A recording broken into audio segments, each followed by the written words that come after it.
ഒരുപാട് നാളത്തെ ഒരു ആഗ്രഹമായിരുന്നു എല്ലോറയിലെ കൈലാസനാഥ ക്ഷേത്രം കാണുക എന്നുള്ളത്. അങ്ങനെ ഞങ്ങൾ വണ്ടി എടുത്ത് ഇറങ്ങി. ഇതാണ് കൈലാസനാഥ ക്ഷേത്രം. ഏകദേശം നാട്ടിൽ നിന്ന് 1250 കിലോമീറ്ററോളം ഉണ്ട്. ഇത് മഹാരാഷ്ട്രയിലാണ്. ഇതാണ് ലോകത്തിലെ ഏറ്റവും വലിയ ഒറ്റക്കൽ ശില്പം. കാരണം ഇതൊരു മല തുറന്നിട്ട് ഏകദേശം ഒരു കണക്ക് അവർ പറയുന്നത് 4 ലക്ഷം ടൺ പാറ തുറന്നുണ്ടാക്കിയ അമ്പലം.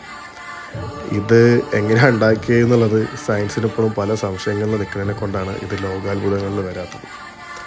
നമ്മൾ ശരിക്കും കണ്ട ഞെട്ടും. ഇതൊക്കെ പറ്റുകയാണെങ്കിൽ ലൈഫിൽ ഒരു പ്രാവശ്യം പോയി കാണേണ്ട സംഗതിയാണ്. ഇതാണ് നമ്മുടെ ഗൈഡ്, പങ്കജ് ഭായ് എന്നാണ് പേര്.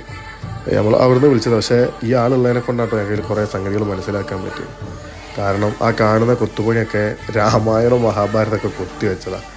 ഈ അമ്പലം ഉണ്ടാക്കിയത് തന്നെ ഒരു അത്ഭുതമാണ്. അതിന് പിന്നെ ഈ ലേസർ കട്ട് പോലെ ഇത് എങ്ങനെ ചെയ്തു എന്നുള്ളത് അതിനേക്കാളും വലിയ അത്ഭുതം.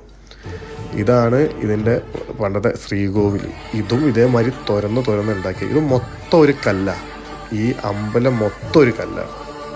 1600 കാലഘട്ടങ്ങളിൽ ഈ ക്ഷേത്രം പൊളിക്കാൻ വേണ്ടി ഔറംഗസേബിൻ്റെ 1000 പടയാളികൾ 3 വർഷം ഇതിൻ്റെ ഉള്ളിൽ കയറി ശ്രമിച്ചിട്ടും അവരെ കൊണ്ട് വലിയ രീതിയിലൊന്നും ചെയ്യാൻ പറ്റിയിട്ടില്ല.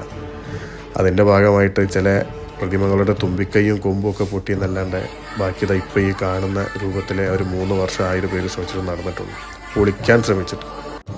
ഇത് ഉണ്ടാക്കാൻ വേണ്ടി തുറന്നപ്പോൾ 4 ലക്ഷം ടൺ പാറ കിട്ടിയെന്ന് പറഞ്ഞില്ലേ, അതിൻ്റെ ഒരു അവശിഷ്ടം പോലും ഈ പ്രദേശത്ത് എവിടെയും ഇല്ല എന്നുള്ളതാണ് ഇതിൻ്റെ മറ്റൊരു പ്രത്യേകത.